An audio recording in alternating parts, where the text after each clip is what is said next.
Hey guys, I'm John Setzler. Welcome back to Atlanta Grill Company. Today I'm going to show you how I like to cook a spatchcock chicken on the Kamado Joe Classic. So let's get started.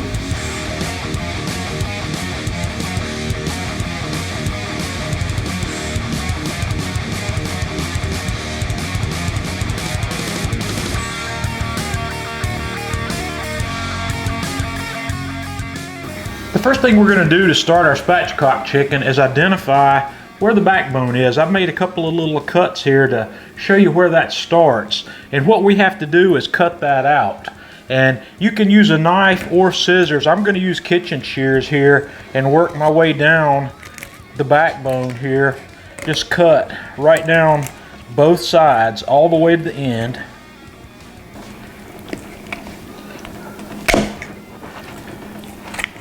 And when we get that side down, we're going to come down and do the exact same thing down the other side.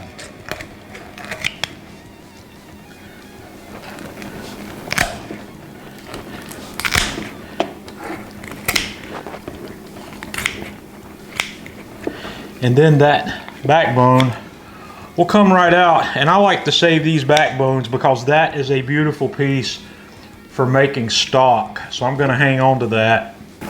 And once you have that backbone out, there's another piece of cartilage that you can identify right here. And what we need to do is take our knife and cut right down through that cartilage, because that is what's going to allow you to get this chicken to roll over and lay flat for you. And if you want to, the breastbone, the keel bone is right here also. You can come around the outside of that and kind of identify that guy right there. You can take that out if you want to, or you can leave it in. I typically leave that in for the cook, and but it does come out easily if you want to take it out. So now we can flip this guy over and it's going to lay nice and flat for us. And you can tuck the wings, the wing tips under if you want, like that. And this bird is now ready to season. So what I like to do first of all is make sure I've got the outside of that guy patted down dry.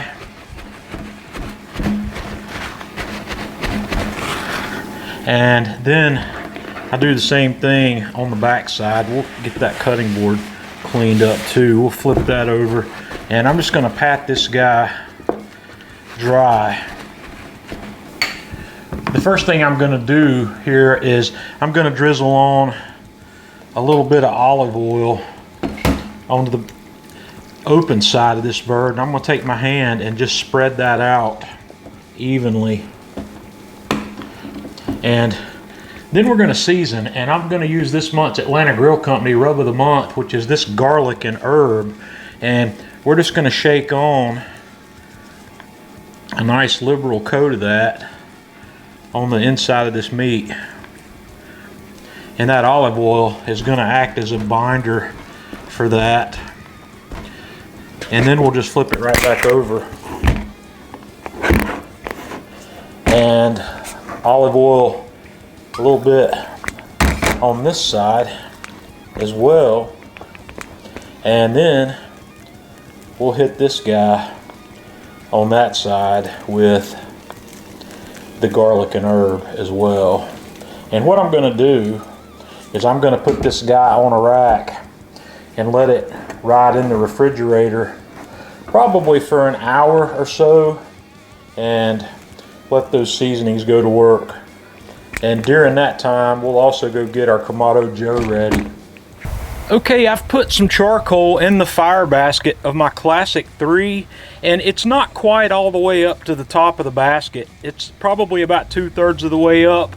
I've lit it and I'm letting it get going, and I'm going to put my grill grates here on the upper level of the 3-level cooking rack here in the Classic Joe. And I've got the bottom vent fully open, so I'm going to close the dome. And I'm going to have the top vent open about halfway, and I'm going to let this thing just warm up for about 20 minutes or so. I'm not looking for a particular dome temperature here. All right, I've given my grill a bit of time to heat up. I've got a nice hot bed of coals down there. So I'm gonna grab our spatchcock chicken and we're gonna put that guy meat side down over the fire. And we're just gonna let that cook for a while, and we're gonna go lid open. We've been going about 7 minutes now according to my timer, so we're gonna give this guy a flip and let it keep right on cooking. We're another 6 or 7 minutes into this cook, so I'm gonna give this guy another flip back over and let it keep right on cooking. Okay, about 3 more minutes in, we're gonna give that guy a flip back over. We're about ready to move to an indirect portion of the cook here. Okay, I'm at a point now where we're gonna reconfigure my grill. I've got a nice char on this that I'm happy with. I'm gonna pull this off and set it aside. Then I'm gonna grab my grill grates, take them off.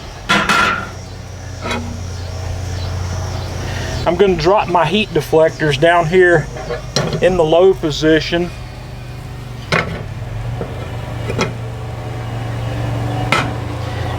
And then I'm gonna put my grill grates right back up here in the high position.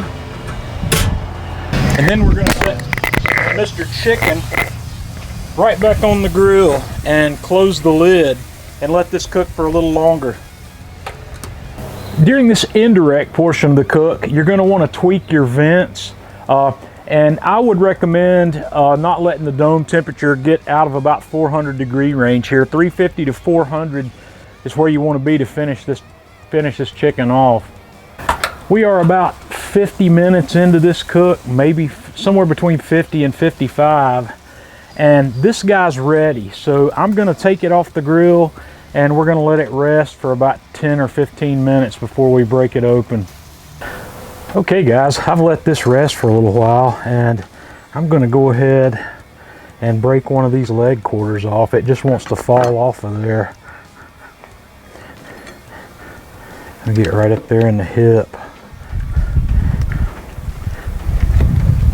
Just kind of separate that guy right off of there. Man, that smells crazy. And I'm just going to get in here with my knife and I'm going to slice off a nice piece of that thigh. That's my favorite part. Man, it's still nice and hot, but we're going to give that a try. Alrighty, let's take a taste of this guy.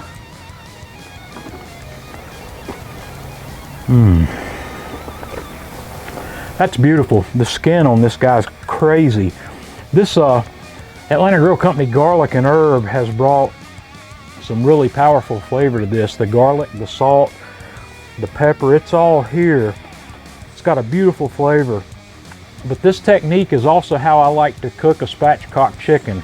I like to go for the first part of the cook, flipping it back and forth over elevated direct heat so we don't scorch it. And after I'm happy with the color on the outside, I just convert to an indirect method and let this guy finish. I like to cook my chickens, and this is just me, till I get to about somewhere between 150 and 155 in the breast when I'm cooking like this. And then I take it off and rest it, like I said, for at least 15 minutes. You can let this guy rest for 30 minutes or even longer if you like before I break it down and serve it. So guys, give this a try. Let me know what you think. Until next time, this is John Setzler with Atlanta Grill Company.